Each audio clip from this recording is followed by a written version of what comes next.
नमस्कार दोस्तों, स्वागत है आप सभी का बायोलॉजी बूस्टर में। और दोस्तों ये जो वीडियो है ये CSR नेट स्टूडेंट्स के लिए है। CSR नेट क्या होता है इसके बारे में एक बार मैं डिटेल में आपको सारी चीजें बताता हूं, तब इसे स्टार्ट करेंगे। ठीक है, देखो सबसे पहली बात, नेट एग्जाम दो बॉडीज कंडक्ट करती हैं, एक तो UGC नेट होता है और एक CSIR नेट होता है। CSIR नेट होता है साइंस स्टूडेंट के लिए, ठीक है। CSR नेट 5 सब्जेक्ट में होता है, जिनमें से एक सब्जेक्ट है आपका लाइफ साइंस। लाइफ साइंस यानी कि बायो, ठीक है। अब लाइफ साइंस कोई भी बायोलॉजी स्टूडेंट हो, कोई भी MSc जिसने किया हो, ठीक है, भले वो लाइफ साइंस से हो या वो बायोलॉजी से हो या वो जूलॉजी से हो, बॉटनी से हो, किसी से भी, सबके लिए लाइफ साइंस का ही CSR नेट होगा, ठीक है। अब ये जो CSR नेट एग्जाम होता है ये साल में होता है 2 बार, 2 टाइम्स। अभी कोरोना की वजह से थोड़ा सा डिस्टर्ब है इसका पैटर्न, लेकिन ये 2 बार होता है साल में। एक तो जून में होता है और एक दिसंबर में होता है, ठीक है। ध्यान से समझना मेरी बातों को। ये जो एग्जाम होता है इसमें 3 पेपर होते हैं, 3 सेक्शन होते हैं। पेपर तो एक ही होता है, पेपर 1 होता है और 1 पेपर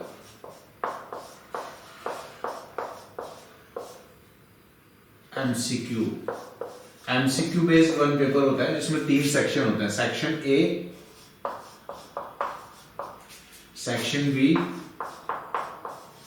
सेक्शन C, ठीक है।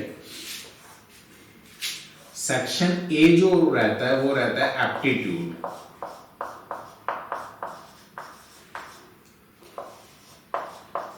जनरल एप्टीट्यूड, यानी कि इसमें थोड़ी सी आपकी इंग्लिश भी आ जाएगी, थोड़ी सी आपकी रीजनिंग भी आ जाएगी, थोड़ी सी आपकी मैथ्स भी आ जाएगी, ठीक है। ये मिक्सचर रहता है मतलब इन चीजों का, ठीक है। इसमें क्वेश्चंस कितने रहते हैं? 20 क्वेश्चंस रहते हैं, लेकिन इनमें से आपको 15 करने हैं, 15 क्वेश्चन करने हैं। 20 क्वेश्चन टोटल रहते हैं, इनमें से आपको 15 क्वेश्चन करने होते हैं। पूरे पेपर का जो ड्यूरेशन है वो 3 आवर्स रहता है। पहले ऑफलाइन होता था, आजकल ऑनलाइन होने लग गया है। 3 घंटे का पेपर होता है, ठीक है। ध्यान से समझना इस चीजों को। सेक्शन B जो रहता है वो रहता है subject base, subject base knowledge. आप बायोलॉजी बैकग्राउंड की बात करेंगे हम, क्योंकि बायोलॉजी का ही मैं टीचर हूँ और बायोलॉजी का ये चैनल है और बायोलॉजी के CSR नेट की हम बात कर रहे हैं, ठीक है। तो सब्जेक्ट बेस्ड जो नॉलेज रहता है उस पे सेक्शन B रहता है, यानी कि सेक्शन B वो रहता है जो आपने सिलेबस में पढ़ा है उसी से रिलेटेड क्वेश्चन आपसे पूछे जाएंगे, ठीक है। यहाँ पे आपके पास रहता है pure biology question, pure biology question,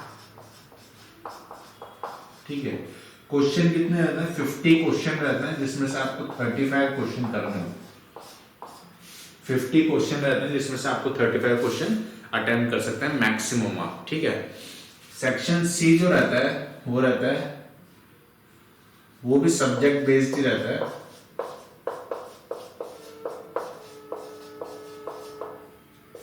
subject based लेकिन डीप नॉलेज, मतलब ये वो क्वेश्चन होंगे जिनमें आपको बहुत ज्यादा दिमाग खर्च करना पड़ेगा, ठीक है। मतलब डीप नॉलेज, मतलब प्रैक्टिस बेस्ड, प्रैक्टिकल बेस्ड होंगे ये थोड़े से। मतलब इसमें से थ्योरी बेस्ड नहीं होंगे ये कि आपने पढ़ लिया और आप कर लोगे, आपने अगर पूरा सिलेबस पढ़ लिया तो आप सॉल्व कर लोगे, ऐसा नहीं होगा। ये बेस्ड होगा किस पे? ये बेस्ड होगा आपके थिंकिंग एबिलिटी पे, कि आप कितना अप्लाई कर पा रहे हैं अपनी नॉलेज को, उस पे बेस्ड होगा, ठीक है। तो ये क्वेश्चन रहते हैं, 100 क्वेश्चन रहते हैं, जिसमें से आपको 25 क्वेश्चन करने होते हैं, ठीक है। तो 25 क्वेश्चन, 100 क्वेश्चन ये हो गए, 50 ये हो गए और 20 ये हो गए, ठीक है। ये इतने क्वेश्चन है टोटल आपके, 100, 150 और 170, ठीक है। इनमें से करने कितने हैं आपको? 25, ये 15 और ये हो गए आपके कितने? 35 और 15 हो गए आपके 50 और ये प्लस 25, 75 क्वेश्चन करने हैं आपको, ठीक है। ये 4 मार्क्स के रहते हैं क्वेश्चन, 4 मार्क्स, ठीक है। ये क्वेश्चन जो रहते हैं ये रहते हैं आपके 2 मार्क्स और ये क्वेश्चन रहते हैं 2 मार्क्स के, ठीक है। 2 मार्क्स के क्वेश्चन रहते हैं, 2 मार्क्स के क्वेश्चन रहते हैं, 4 मार्क्स के क्वेश्चन रहते हैं। 0.25 नेगेटिव मार्किंग रहती है।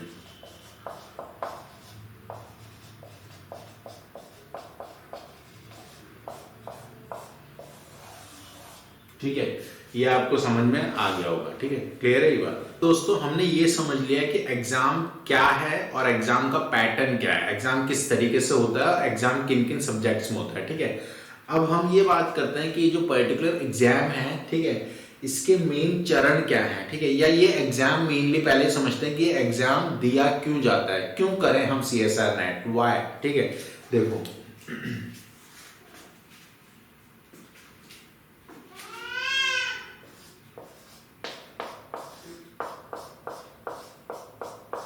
CSR नेट मैं अपने सब्जेक्ट की बात करूंगा, लाइफ साइंस की।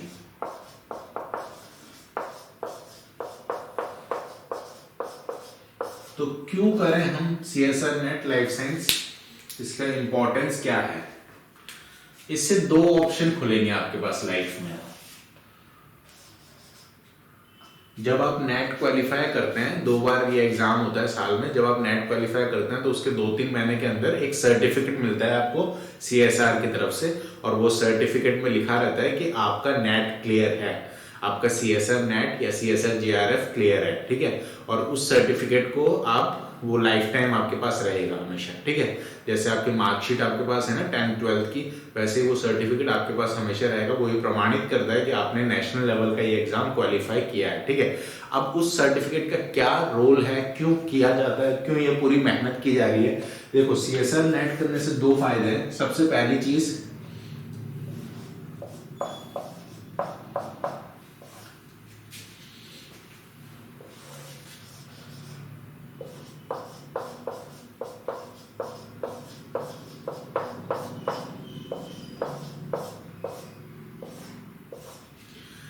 देखो CSR नेट में क्या होता है कि हर सब्जेक्ट के अलग मार्क्स होते हैं, हर सब्जेक्ट के अलग सीट्स रहती है। मान लीजिए हम बायोलॉजी लाइफ साइंस की बात करें, सपोज, वैसे ही थोड़ी बहुत ऊपर नीचे होती रहती है, फिक्स नहीं है, लेकिन फिर भी मान लीजिए हम 1000 सीट्स मानते हैं कि इस साल आपकी 1000 सीट है CSR नेट लाइफ साइंस की। तो 1000 में से कुछ सीट जो ऊपर की रहती है, लगभग फिक्स नहीं होता ये भी, कुछ सीटें लगभग 200 सीट जो रहेगी वो आपका JRF रहेगा, वो JRF वालों को दी जाएगी। टॉप के जो 200 रहेंगे वो JRF रहेंगे, और बाकी के बचे हुए जो 800 रहेंगे वो रहेंगे LS यानी कि लेक्चरशिप। इस तरीके से इनका डिवीजन रहता है। मैं एक एस्टिमेटम मान के चल रहा हूँ, ये फिक्स नहीं है, ये वेरी करता है हर साल, ठीक है। 1000 सीट है तो उसमें से टॉप की जो 200 होंगी सपोज, वो रहेंगी JRF, मतलब ऊपर वाले बच्चों को JRF मिलेगा और फिर LS मिलेगा, ठीक है। अब JRF वाला जो बच्चा है ये 2 काम कर सकता है, एक तो ये PhD कर सकता है, ठीक है। JRF वाला बच्चा एक तो PhD कर सकता है और एक ये LS कर सकता है, ठीक है। ये PhD कर सकता है। PhD कहां से, किसी ऐरे गैरे इंस्टीट्यूट से नहीं, बड़े इंस्टीट्यूट जो हैं इंडिया के, जो बड़े लैब्स हैं CSR की लैब्स, ठीक है, या फिर बड़े यूनिवर्सिटीज, ठीक है, बड़े यूनिवर्सिटी जैसे JNU Jawaharlal Nehru university, BHU Banaras Hindu university, Hyderabad university, ये तो यूनिवर्सिटीज होंगी बड़ी बड़ी, ठीक है। इसके अलावा जो बड़े लैब्स हैं CSR के, ठीक है, जैसे इम्यूनोलॉजी लैब हो गया, ठीक है, नेशनल इंस्टीट्यूट ऑफ इम्यूनोलॉजी हो गया, या नेशनल इंस्टीट्यूट ऑफ कैंसर हो गया, ठीक है, या निमहांस हो गया, ये जो भी बड़े बड़े इंस्टीट्यूट है, या CDRI हो गया लखनऊ, ठीक है।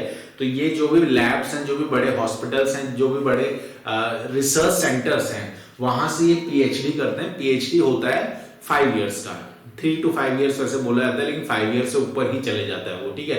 PhD क्यों करते हैं, PhD करने के बाद नाम क्या आगे, एक तो डॉक्टर लग जाएगा, और दूसरा PhD करने के बाद वो उस सब्जेक्ट का एक तरीके से मास्टर हो जाता है उस टॉपिक का।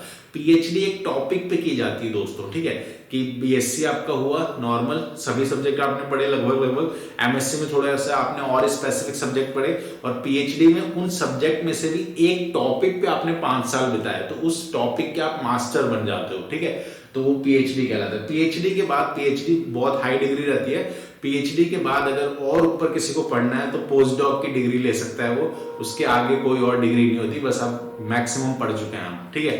क्लियर है बात। तो पीएचडी ये होता है, जेआरएफ करके वो पीएचडी कर सकता है, अप्लाई कर सकता है वो नेशनल इंस्टीट्यूट्स जो भी हैं इंडिया के या नेशनल लैब्स जो भी हैं इंडिया के वहां पे, या फिर वो एलएस कर सकता है। ठीक है, एलएस यानी कि लेक्चरशिप, उसको मान लीजिए पढ़ाने का शौक है तो किसी कॉलेज या यूनिवर्सिटी में पढ़ा सकता है। तो इस बच्चे के लिए अगर इसका जेआरएफ क्वालिफाई है, सीएसआर नेट जेआरएफ क्वालिफाई है, तो ये पीएचडी भी कर सकता है, एलएस भी कर सकता है, दोनों ऑप्शन इसके लिए खुल जाते हैं। ठीक है, लेकिन मान लीजिए बच्चे के मार्क्स थोड़े कम आए, ठीक है, बच्चे के मार्क्स थोड़े कम आए, 800 के अंदर है, वो शुरू के टॉप 200 में नहीं है, मान लीजिए 800 के अंदर है, तो उसको एलएस मिलेगा, लेक्चरशिप मिलेगा। ठीक है, जिसको साधारण भाषा में नेट में बोल देते हैं कि नेट क्लियर है मेरा। ठीक है, अब नेट तो खैर दोनों चीजें होती है, जेआरएफ भी होता है, लेक्चरशिप भी होता है, तो पूरा बोलना चाहिए कि नेट में जेआरएफ क्लियर है कि लेक्चरशिप क्लियर है। ठीक है, अब लेक्चरशिप क्लियर होने का मतलब ये है कि ये इन 800 बच्चों में रहा, मतलब 200 के नीचे वाले जो बच्चे हैं उनमें रहा। तो इसके लिए ऑप्शन क्या खुलता है, इसके लिए ऑप्शन खुलता है लेक्चरशिप का, एलएस का। लेक्चरशिप मतलब कि ये पढ़ा सकता है, ये पढ़ा सकता है किसी यूनिवर्सिटी में, किसी कॉलेज में, वहां पे ये टीच कर सकता है। गवर्नमेंट जो यूनिवर्सिटीज हैं, आईआईटी हो गए, आईआईएम हो गए, या आपके बड़े जो इंस्टीट्यूट्स हैं, बड़े जो कॉलेजेस हैं, यूनिवर्सिटीज जो हैं, हैदराबाद यूनिवर्सिटी, सेंट्रल यूनिवर्सिटी, ठीक है, in university, Allahabad university, in universities में, वो बड़ी यूनिवर्सिटीज में बीएचयू हो गया, एएमयू हो गया, इनमें वो टीच कर सकता है। ठीक है, तो उसके लिए उसका लेक्चरशिप ऑप्शन खुल जाता है। अभी रिसेंटली, अभी तक तो खैर ये है कि इसमें ऑप्शन खुल जाता है, अभी रिसेंटली गवर्नमेंट ने थोड़ा सा बदलाव किया है कि अब तक तो हो गया जो, अब जो यूनिवर्सिटीज हैं उनमें पढ़ाने के लिए आपको एलएस से काम नहीं चलेगा, आपका जेआरएफ होना जरूरी है, यानी कि आपका पीएचडी होना जरूरी है।